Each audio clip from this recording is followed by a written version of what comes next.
창조의 지난 시간에 창조의 7가지 특징에 대해서 우리가 살펴보았습니다. 하나님의 창조 사역 그 6일 동안의 하이라이트는 인간 창조였습니다.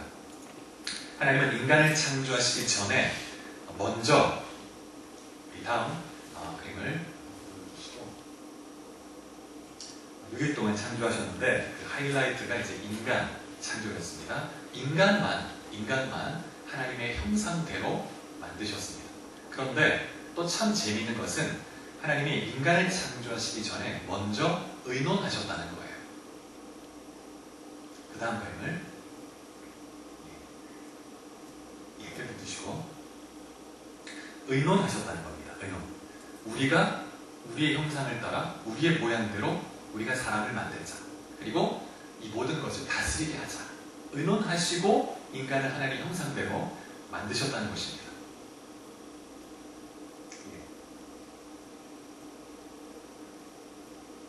이렇게 7가지 특징이 있습니다.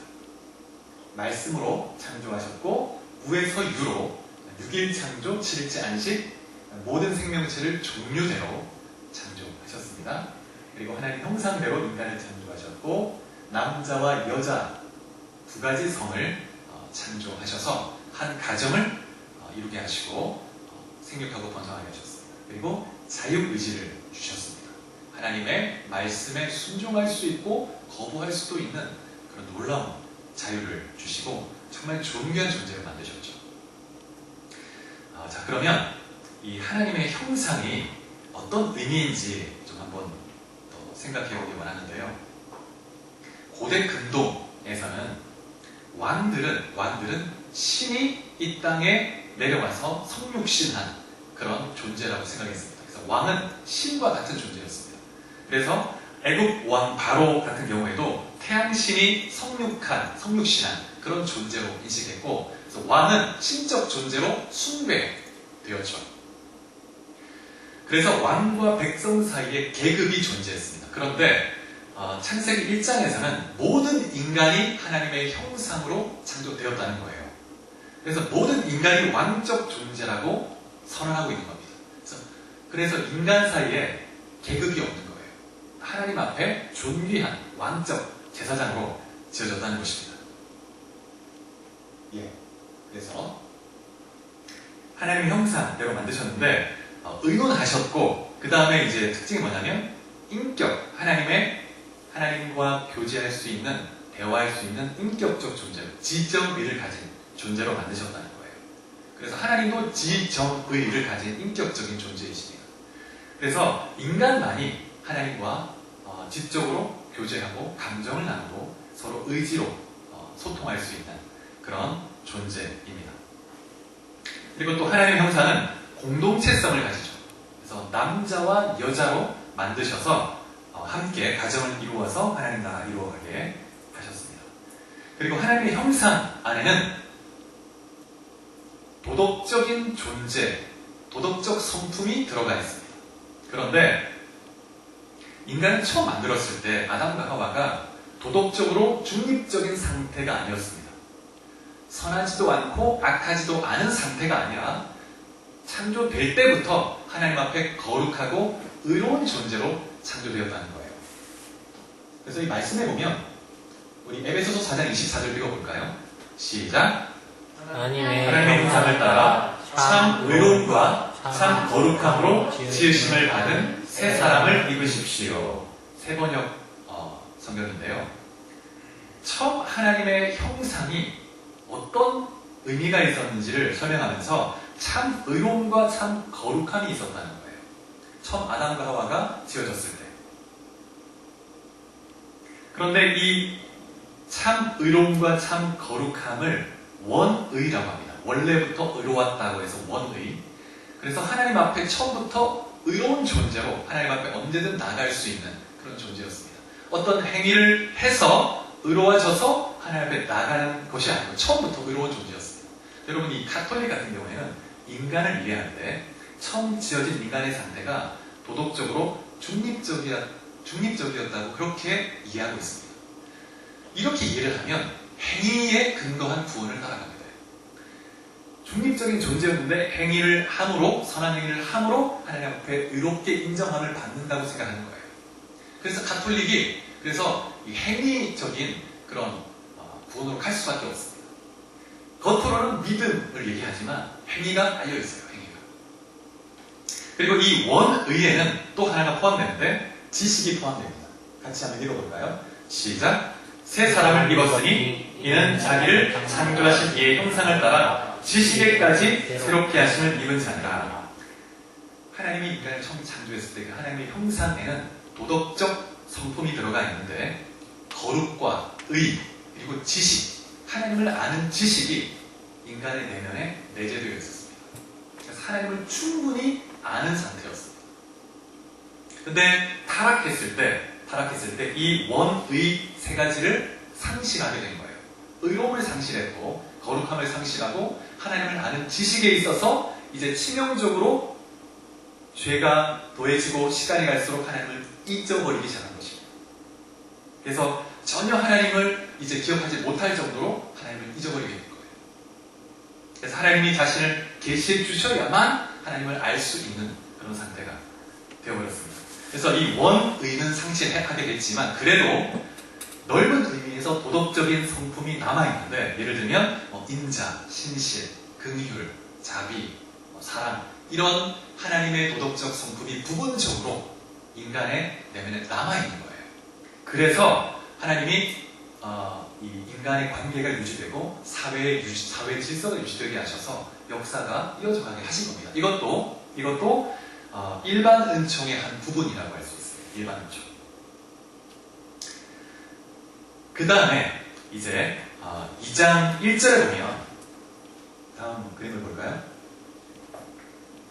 2장 1절에 보면 이제 천지와 만물이 다 이루어지니라 라고 말씀하고 있습니다. 창세기 1장 1절에서 태초에 하나님이 천지를 창조하시니라 이렇게 말씀했는데 2장 1절에서 천지와 만물이 다 이루어지니라 이렇게 말하고 있죠. 마치 봉투처럼 양쪽에서 감싸는 것처럼 되어 있죠. 그래서 그 사이에 6일 동안의 창조의 내용을 설명하고 있는데 6일 동안의 창조가 동일한 형식으로 되어 있습니다. 6일 동안의 창조에는 하나님이 이르시되라는 말로 시작해요. 그리고 이제 창조하고 나서 보시기에 좋았더라라는 평가가 나와 있습니다. 그리고 이제 창조 사역이 마무리될 때 저녁이 되고 아침이 되니 라고 하는 시간적 표현이 각각 이렇게 표현되면서 마무리가 됩니다. 그런데 이제 2장 1절로 3절에 보면 2절 3절에 보면 일곱째 날이 나와 있는데 1장에 나오는 6일 동안의 창조의 형식과는 전혀 다른 그런 형식으로 표현이 되어 있습니다. 6일 동안의 창조에는 없었는데 일곱째 날에만 있는 것이 있습니다. 어떤 게 있을까요? 안식을 했는데 일곱째 날에는 하나님이 그 일곱째 날 자체를 축복해 주십니다. 구별하세요. 다른 날과 다르게 구별했다는 거예요. 거룩하게. 6일 동안의 천지 창조가 최고의 절정이 인간 창조였는데 근데 7일까지 포함해서 7일 창조로 같이 볼 때는 이 하이라이트가 일곱째 날입니다. 인간 창조를 넘어서 일곱째 날 안식하는 이 장면이 창조의 절정입니다. 절정. 그래서 여러분 이 앞에 보시면 2절, 3절이 이런 문장으로 되어 있는데 이 세 문장이 각각 7개 단어로 되어 있습니다. 7개 단어로. 그런데 그 7개 단어 가운데 일곱째 날이라는 이 7이라는 숫자가 들어있어요. 7. 7이라는 숫자 오른쪽에 세 단어, 왼쪽에 세 단어. 이런 구조로 세 문장이 연속이 되는 거예요. 근데 이것이 우연히 그렇게 썼겠지 할 수 있겠지만 이 히브리 성경의 특징이 굉장히 정교하게 문학적 이런 구조로 그리고 언어적인 유희로 굉장히 잘 짜여져 있는 그런 특성이 있습니다. 그래서 성경의 저자가 이 일곱째 날을 기록하면서 일곱째 날을 더 강조하기 위해서 이런 형식으로 기록을 한 거예요. 그래서 이 7은 또 완전수, 굉장히 중요한 의미를 갖는 수이죠. 그래서 창조의 일곱째 날은 단순히 창조의 마지막 날 하나님이 창조를 그치고 쉬셨다 하는 것을 강조하는 것을 넘어서 창조의 목적을 보여주는 겁니다. 목적. 창조의 목적은 안식이에요. 안식. 여러분 그 창세기 1장 2절에 보시면 한번 보시기 바랍니다. 1장 2절에 보면 창조 사역을 하나님이 본격적으로 행하기 이전에 그 땅의 상태가 어땠습니까? 네 가지 상태. 혼돈, 공허, 흑암이 또 하나가 더 있는데 깊음이 뭐냐면 깊은 바다라는 뜻입니다. 깊은 바다. 이러한 그 무질서하고 혼돈한 어두움 속에 있었습니다. 그런데 하나님께서 빛을 만드시죠. 우리 다음 그림을 보여주시죠. 이 혼돈의 상태, 무질서한 상태를 첫 3일 동안 하나님이 공간을 만드십니다. 빛과 어둠을 나누시고 그 다음에 아침과 저녁을 나누시고 그 다음에 하늘과 궁창 위의 물과 궁창 아래 물로 나누시고 그 다음에 땅과 바다를 나누시고 질서 있게 공간을 만드세요. 그래서 혼돈을 물리치십니다. 그 다음에 나중 3일에는 그 공간에 채우는 방식으로 공허한 텅 빈 공간을 채우는 방식으로 창조를 행하신 거예요. 그리고 깊은 바다가 이제 셋째 날 이제 물이 물러가고 땅이 드러나게 하심으로 땅을 이렇게 나오게 하시고 풀이 나게 하셨죠.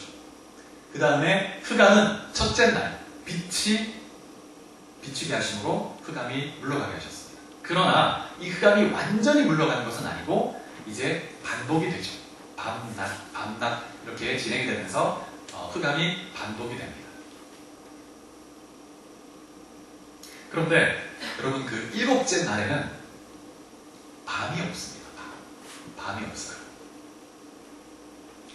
그래서 하나님이 창조사역 이전의 모든 이 혼돈, 어둠, 무질서의 상태가 다 정복하시고 생명의 질서가 이제 완전히 딱 세워지게 하신 것입니다. 그리고 어두움도 완전히 다 사라진 거예요.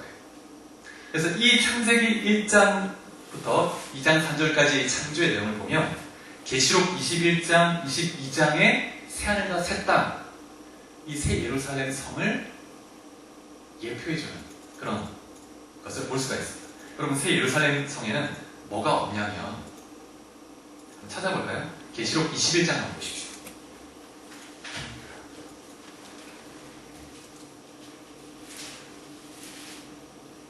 21장 1절을 한번 같이 읽어보겠습니다.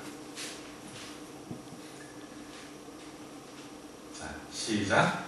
또 내가 새 하늘과 새 땅을 보니 처음 하늘과 처음 땅이 없어졌고 바다도 다시 있지 않더라. 처음 땅, 처음 하늘이 없어졌다는 거예요. 그리고 중요한 건 바다가 있지 않다. 깊은 바다. 구약 성경에서 바다는 하나님과 하나님 백성을 대적하는 그런 적으로서 나타납니다. 그리고 계시록 13장에도 보면 이 바다로부터 용이 나와요. 이 짐승이 나옵니다. 용이 바다로부터 짐승을 끌어올려서 이 세상 권력을 형성하고 권력을 주어서 하나님 백성을 핍박하게 하고 우상을 만들어서 신적 체제를 만들어서 숭배하게 만드는 거죠. 그래서 바다에서 나오는 것으로 묘사되어 있습니다. 그런데 그 바다가 이 새하늘과 새 땅에는 없다는 거예요. 그리고 22장에 보면 해와 달이 없고 밤이 없습니다. 하나님이 임재하시고 하나님 그분이 빛이 되세요.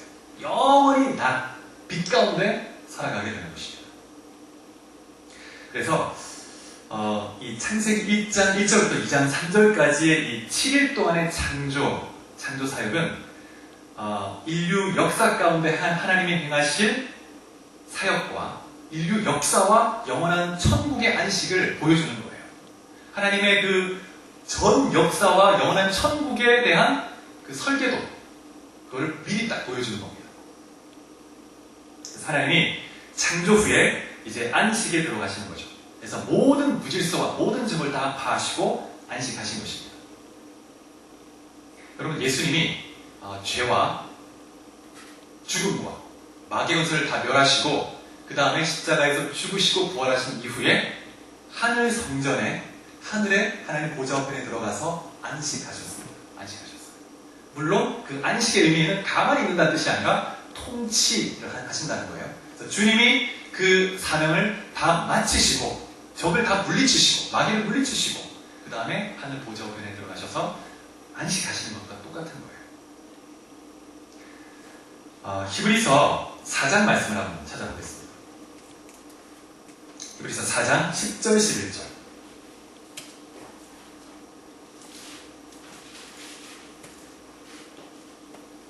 히브리서 4장 10절 11절 같이 읽어보겠습니다. 시작.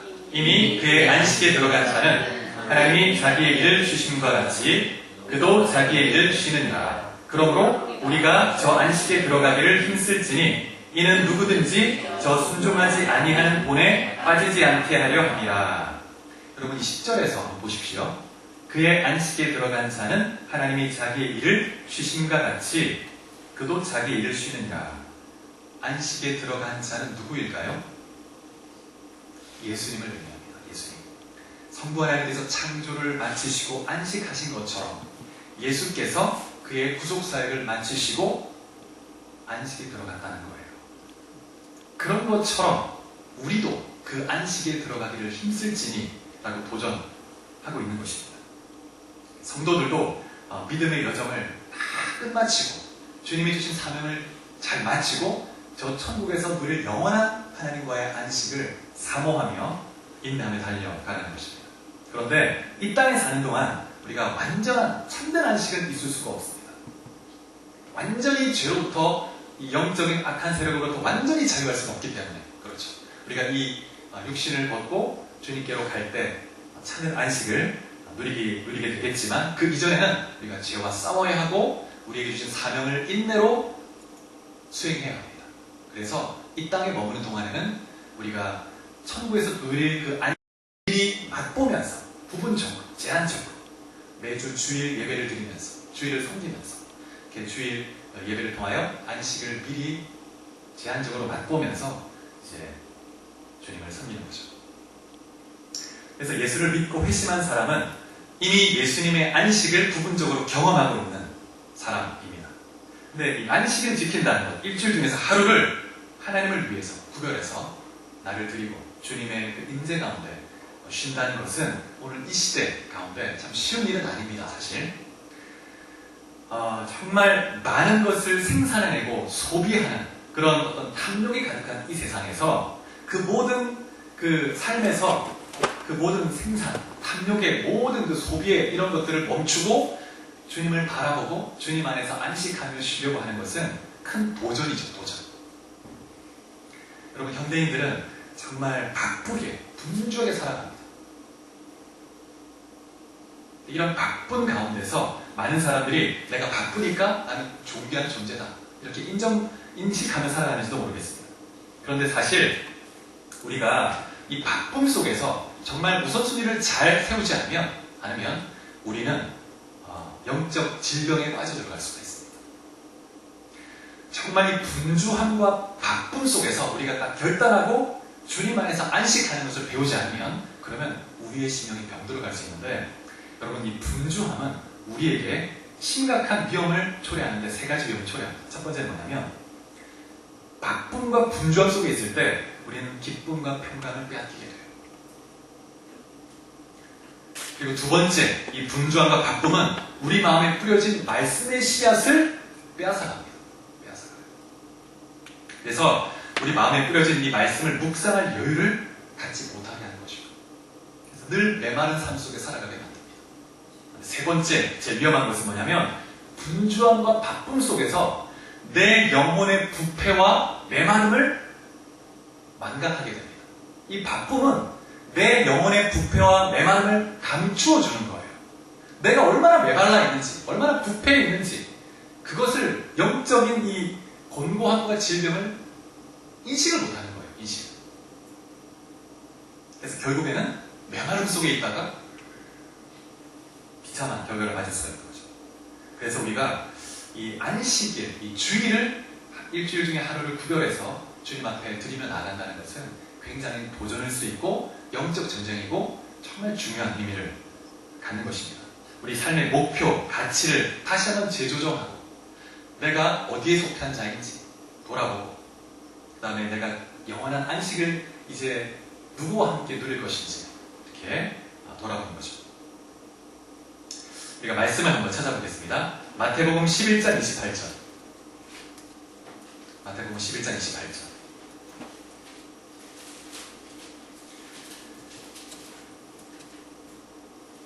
오늘 이 시간 주님이 우리 각자에게 주시는 그 음성으로 들으면 좋겠습니다. 같이 읽겠습니다. 시작. 수고하고 무거운 짐진 자들아 다 내게로 오라. 내가 너희를 쉬게 하리라. 아멘.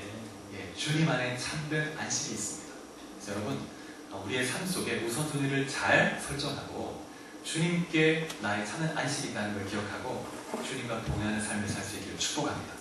주님과 친밀히 교제하며 주의 말씀을 늘 묵상하며 주와 동행할 때 하나님 기뻐하시는 열매를 풍성히 맺고 또 모든 것이 형통한 삶을 또 주님의 통치 가운데 살아가게 될 줄 믿습니다. 여러분 한 분 한 분이 한 주간도 주님 안에서 동행하며 참된 안식과 쉼을 누리는 그런 삶이 될 수 있게 축복합니다. 우리 같이 기도하겠습니다. 기도할 때